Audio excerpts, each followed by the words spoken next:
ಇನ್ನು ರಾಜ್ಯದಲ್ಲಿ ಡಿಸಿಎಂ ಹುದ್ದೆಯ ಬಗ್ಗೆ ಚರ್ಚೆಯಾಗ್ತಾ ಇದೆ. ಆ ಚರ್ಚೆಯ ಬೆನ್ನಲ್ಲೇ ಮುಖ್ಯಮಂತ್ರಿಗಳ ಬದಲಾವಣೆಯ ಕೂಗು ಕೇಳಿಬಂದಿದೆ.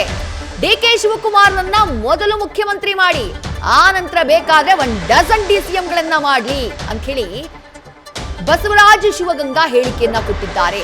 ಕೆಪಿಸಿಸಿ ಅಧ್ಯಕ್ಷರಾಗಿದ್ದವರನ್ನ ಸಿಎಂ ಮಾಡುವಂತಹ ಪದ್ಧತಿ ಇದೆ, ಅದರಂತೆ ಡಿಕೆ ಶಿವಕುಮಾರ್ನ ಮೊದಲು ಸಿಎಂ ಮಾಡಿ ಅಂತ ಹೇಳಿ ಶಾಸಕ ಬಸವರಾಜ ಶಿವಗಂಗಾ ಹೇಳಿಕೆಯನ್ನ ಕೊಟ್ಟಿದ್ದಾರೆ. ಅವರ ಹೇಳಿಕೆಯ ಬೆನ್ನಲ್ಲೇ ಸದ್ಯ ಹೊಸ ಚರ್ಚೆ ಶುರುವಾಗಿದೆ. ಕನಕಗಿರಿಯ ಕಾಂಗ್ರೆಸ್ ಶಾಸಕರಾಗಿರುವಂತಹ ಬಸವರಾಜ ಶಿವಗಂಗಾ ಕೊಟ್ಟಿರುವಂತಹ ಹೇಳಿಕೆ ಚರ್ಚೆಗೆ ಗ್ರಾಸವಾಗಿದೆ.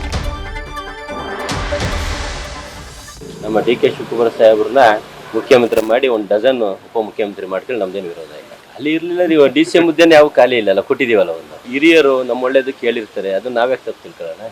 ಕೆಪಿಸಿಸಿ ಅಧ್ಯಕ್ಷರು ನಿಮಗೆ ಗೊತ್ತಿದೆ, 1 ಲೋಕಸಭಾ ಗೆದ್ದಿದ್ದೀವಿ ಹೋದ ಸರಿ, ಈ ಬಾರಿ 9 ಗೆದ್ದಿದ್ದೀವಿ. ಅವರ ಸಂಘಟನೆ, ಅವರ ಒಂದು ಶಕ್ತಿಯಿಂದ ನಾವು 9ರವರೆಗೆ ರೀಚ್ ಆಗಿದ್ದೀವಿ. ಆ ಒಂದು ಸಂಘಟನೆ ಇನ್ನೂ ಬೇಕಪ್ಪ ಪಾರ್ಟಿಗೆ ಅಂದ್ರೆ ಅವ್ರು ಮುಖ್ಯಮಂತ್ರಿ ಮಾಡಿದ್ರೆ ಅನುಕೂಲ ಆಗ್ತದೆ. ಅವ್ರು ಮುಖ್ಯಮಂತ್ರಿ ಮಾಡಲಿ, 1 ಡಜನ್ ಉಪಮುಖ್ಯಮಂತ್ರಿ ಮಾಡಲಿ. ಎಷ್ಟು ಒಂದು ರಾಜ್ಯಕ್ಕೆ ಒಬ್ಬರೇ ಮುಖ್ಯಮಂತ್ರಿ ಅಲ್ಲ, ಅಷ್ಟೇ ಮಾಡಿದ್ದೀವಿ. ಕಳೆದ 5 ವರ್ಷ ನಾವು ಮುಖ್ಯಮಂತ್ರಿ ಸಿದ್ದರಾಮಯ್ಯ ಸಾಹೇಬ್ರನ್ನ ನೋಡಿದ್ದೀವಿ. ಕಳೆದ 1.5 ವರ್ಷದಿಂದನೂ ಅವರ ಇದ್ದಾರೆ. ನಾವು ಸಹ ಎಲ್ಲ ಶಾಸಕರು ಸಹಕಾರನೂ ಕೊಟ್ಟಿದ್ದೀವಿ. ಬದಲಾವಣೆ ಆ್ಯಕ್ಚುಲಿ ಕೆಪಿಸಿಸಿ ಅಧ್ಯಕ್ಷ ಇದ್ದಂಥವರು ಡಿಕೆ ಸಾಹೇಬರು ಅವರೇ ಮುಖ್ಯಮಂತ್ರಿ ಆಗೋಂಥ ಒಂದು ನಮ್ಮಲ್ಲಿ ಯಾವಾಗಲೂ ನಡೆದಿರೋ ಅಂಥದ್ದು. ಆದ್ರೆ ನಡೆದಂಥ ರಾಜಕೀಯ ಬೆಳವಣಿಗೆಯಲ್ಲಿ ಬದಲಾವಣೆ ಆಗಿದೆ. ಮಾಡಿ ನಮ್ಮ ಡಿಕೆ ಶಿವಕುಮಾರ್ ಸಾಹೇಬರು ಮುಖ್ಯಮಂತ್ರಿ, ಸಿಎಂನ ಡಿಕೆ ಶಿವಕುಮಾರ್ ಸಾಹೇಬರು ಮಾಡಿ ಅವರು 1 ಡಜನ್ ಉಪಮುಖ್ಯಮಂತ್ರಿ ಮಾಡಲಿ. ಮತ್ತಷ್ಟು ಡೀಟೇಲ್ಸ್ ನಮ್ಮ ಪ್ರತಿನಿಧಿ ಶಿವಪ್ರಸಾದ್ ನೀಡ್ತಾ ಹೋಗ್ತಾರೆ. ಶಿವಪ್ರಸಾದ್, ಡಿಕೆ ಶಿವಕುಮಾರ್ ಅವರಿಗೆ ಬಸವರಾಜ ಶಿವಗಂಗಾ ಅವರ ಈ ನಿಷ್ಠೆ ಇದು ಹೊಸತೇನಲ್ಲ. ಕಳೆದ 7 ತಿಂಗಳ ಹಿಂದೆಯೂ ಪದೇ ಪದೇ ಸಿಎಂ ಡಿಕೆ ಶಿವಕುಮಾರ್ ಅವರು ಆಗಬೇಕು ಅಂತ ಹೇಳಿದವರು ಬಸವರಾಜ ಶಿವಗಂಗಾ. ಬಟ್ ಇಂಥ ಸ್ಥಿತಿಯಲ್ಲಿ ಅವರ ಈ ಹೇಳಿಕೆ ಮತ್ತೊಮ್ಮೆ ಮುಖ್ಯಮಂತ್ರಿ ಬದಲಾವಣೆಯ ಚರ್ಚೆಯನ್ನ ಹುಟ್ಟುಹಾಕಲ್ವಾ ಅಂತ ಹೇಳಿ. ಖಂಡಿತವಾಗಿ ವಿದ್ಯಾಶ್ರೀ, ಈಗಾಗಲೇ ಡಿಸಿಎಂ ವಿಚಾರ ಕುರಿತಂತೆ ಸಮುದಾಯವಾರು ಕೊಡಬೇಕು ಎಂಬತಕ್ಕಂಥ ಆಗ್ರಹವನ್ನ ಅನೇಕ ಸಚಿವರು ಪ್ರಸ್ತಾಪ ಮಾಡ್ತಾ ಇದ್ದಾರೆ. ಇದರ ಬೆನ್ನಲ್ಲೇ ಈಗ ಬಸವರಾಜ ಶಿವಗಂಗಾ ಅವರ ಹೇಳಿಕೆ ಏನಿದೆ ಅಂದ್ರೆ, ಡಿಸಿಎಂ ಆಗಿರ್ತಕ್ಕಂಥ ಡಿಕೆ ಶಿವಕುಮಾರ್ ಅವರನ್ನ ಕೆಪಿಸಿಸಿ ಅಧ್ಯಕ್ಷರಾಗಿಯೂ ಕೂಡ ಜವಾಬ್ದಾರಿಯನ್ನ ನಿಭಾವಣೆ ಮಾಡಿದ್ದಾರೆ. ಅವ್ರನ್ನ ಸಿಎಂ ಮಾಡಿದ ನಂತರ ಎಷ್ಟು ಬೇಕಾದರೂ ಡಿಸಿಎಂಗಳನ್ನ ನೇಮಕ ಮಾಡ್ಕೊಳ್ಳಿ ಅಂತಕ್ಕಂಥ ಹೇಳಿಕೆ ಏನಿದೆ, ಇದು ಸಾಕಷ್ಟು ವಿವಾದಕ್ಕೂ ಕೂಡ ಕಾರಣವಾಗಿದೆ. ಸದ್ಯ ಈಗ ರಾಜ್ಯ ಕಾಂಗ್ರೆಸ್ನಲ್ಲಿ ಒಂದ್ ಕಡೆ ಡಿಸಿಎಂ ವಿಚಾರದ ಚರ್ಚೆಗಳ ಕುರಿತಂತೆ ಅನೇಕ ಸಚಿವರು ತಮ್ಮ ಅಭಿಪ್ರಾಯವನ್ನ ಹೊರಹಾಕ್ತಾ ಇರ್ತಕ್ಕಂಥ ಈ ಸಂದರ್ಭದಲ್ಲಿ ಸಹಜವಾಗಿ ಈ ಶಾಸಕರು ಅಂದ್ರೆ ಬಸವರಾಜ ಶಿವಗಂಗಾ ಅವರು ಡಿಕೆ ಶಿವಕುಮಾರ್ ಅವರ ಆಪ್ತರಾಗಿದ್ದು ಆಪ್ತ ಬಣದ ಶಾಸಕರಲ್ಲಿ ಗುರುತಿಸಿಕೊಂಡಿರ್ತಕ್ಕಂಥವ್ರು.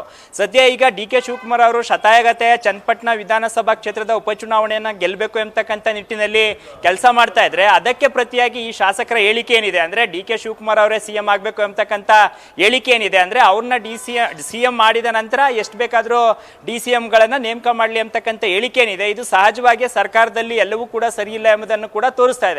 ಈ ವಿಚಾರ ಕುರಿತಂತೆ ಅಂದ್ರೆ ಹೆಚ್ಚುವರಿ ಡಿಸಿಎಂಗಳ ನೇಮಕ ವಿಚಾರ ಕುರಿತಂತೆ ಸಿಎಂ ಸಿದ್ದರಾಮಯ್ಯ ಅವರು ಕೂಡ ಹೈಕಮಾಂಡ್ ಯಾವುದೇ ನಿರ್ಧಾರ ತೆಗೆದುಕೊಂಡ್ರು ಕೂಡ ನಾವು ಬದ್ಧ ಎಂಬತಕ್ಕಂಥ ಮಾತನ್ನು ಕೂಡ ಹೇಳಿರ್ತಕ್ಕಂಥ ಬೆನ್ನಲ್ಲೇ ಈಗ ಸಚಿವರುಗಳು ಡಿಸಿಎಂ ವಿಚಾರದ ನೇಮಕ ವಿಚಾರ ಕುರಿತಂತೆ ಚರ್ಚೆ ಮಾಡ್ತಾ ಇದ್ರೆ, ಶಾಸಕರುಗಳು ಸಿಎಂ ವಿಚಾರ ಕುರಿತಂತೆ ಅಂದ್ರೆ ಸಿಎಂ ಸ್ಥಾನ ಖಾಲಿ ಇಲ್ಲದೆ ಇದ್ರೂ ಸಹಿತವಾಗಿ ಡಿಕೆ ಶಿವಕುಮಾರ್ ಅವರು ಸಿಎಂ ಆಗ್ಲಿ ಎಂಬತಕ್ಕಂಥ ಆಶಾಭಾವನೆಯನ್ನ, ಈ ಅಭಿಪ್ರಾಯವನ್ನ ವ್ಯಕ್ತಪಡಿಸ್ತಾ ಇರೋದ್ರಿಂದ ಸಹಜವಾಗಿ ಹೈಕಮಾಂಡ್ ನಾಯಕರು ಈ ವಿಚಾರ ಕುರಿತಂತೆ ಏನೆಲ್ಲ ಕ್ರಮಗಳನ್ನ ತೆಗೆದುಕೊಳ್ತಾರೆ, ಈ ವಿಚಾರ ಕುರಿತಂತೆ ಕೇವಲ ಬಸವರಾಜ ಶಿವಗಂಗಾ ಅವರದ ಅಷ್ಟೇ ಅಭಿಪ್ರಾಯನ ಅಥವಾ ಇನ್ನಷ್ಟು ಶಾಸಕರುಗಳು ಕೂಡ ಡಿಕೆ ಶಿವಕುಮಾರ್ ಅವರನ್ನ ಸಿಎಂ ಮಾಡಬೇಕು ಎಂಬತಕ್ಕಂಥ ಆಗ್ರಹವನ್ನ ಜೊತೆಗೆ ಅಭಿಪ್ರಾಯವನ್ನ ವ್ಯಕ್ತಪಡಿಸ್ತಾರೆ ಎಂಬುದನ್ನು ಕೂಡ ಕಾದು ನೋಡಬೇಕಾಗಿದೆ. ಈ ಎಲ್ಲ ಅಭಿಪ್ರಾಯಗಳ ನಡುವೆಯೂ ಕೂಡ ನಾಳೆ ಸಿಎಂ ಸಿದ್ದರಾಮಯ್ಯ ಅವರು ದೆಹಲಿಯಲ್ಲಿ ಕಾಂಗ್ರೆಸ್ ವರಿಷ್ಠರನ್ನ ಭೇಟಿ ಆಗ್ತಕ್ಕಂಥ ಸಂದರ್ಭಗಳಲ್ಲಿ ಈ ವಿಚಾರಗಳ ಕುರಿತಂತೆ ಅಂದ್ರೆ ಸಚಿವರು ತಮ್ಮ ಅಭಿಪ್ರಾಯಗಳನ್ನ ಹೇಳ್ತಾ ಇರ್ತಕ್ಕಂಥದ್ದು, ಜೊತೆಗೆ ಶಾಸಕರುಗಳು, ಜೊತೆಗೆ ಉಪಚುನಾವಣೆ ವಿಚಾರ ಕುರಿತಂತೆ ಎಲ್ಲಾ ವಿಚಾರಗಳನ್ನು ಕೂಡ ಸಿಎಂ ಸಿದ್ದರಾಮಯ್ಯ ವರಿಷ್ಠರ ಗಮನಕ್ಕೆ ತಂದ ನಂತರ ಏನೇನೆಲ್ಲ ಬೆಳವಣಿಗೆಗಳಾಗುತ್ತೆ, ಈ ರೀತಿಯ ವಿಚಾರಗಳಿಗೆ ಬ್ರೇಕ್ ಆಗ್ತಕ್ಕಂಥದ್ದಿರ್ಬೋದು, ಉಪಚುನಾವಣೆಗೆ ಸಿದ್ಧತೆಯನ್ನು ಆರಂಭಿಸ್ತಕ್ಕಂಥದ್ದಿರ್ಬೋದು, ಜೊತೆಗೆ ಡಿಕೆ ಶಿವಕುಮಾರ್ ಅವರು ಈ ವಿಚಾರ ಕುರಿತಂತೆ ಅಂದ್ರೆ ಸಿಎಂ ವಿಚಾರದ ಚರ್ಚೆ ಏನು ಮುನ್ನೆಲೆಗೆ ಬಂದಿದೆ, ಈ ವಿಚಾರ ಕುರಿತಂತೆ ತಮ್ಮ ಆಪ್ತ ಶಾಸಕರಿಗೆ ಯಾವ ರೀತಿ ಸೂಚನೆಯನ್ನ ನೀಡ್ತಾರೆ ಎಂಬುದನ್ನು ಕೂಡ ಕಾದು ನೋಡಬೇಕಾಗಿದೆ. ವಿದ್ಯಾಶ್ರೀ, ಥ್ಯಾಂಕ್ ಯು ಶಿವಪ್ರಸಾದ್ ತಮ್ಮೆಲ್ಲ ಡೀಟೇಲ್ಸ್ಗೆ. ನ್ಯೂಸ್ ಫಸ್ಟ್ ನಿರ್ಭೀತಿಯಿಂದ ನಿಮ್ಮ ಪರವಾಗಿ.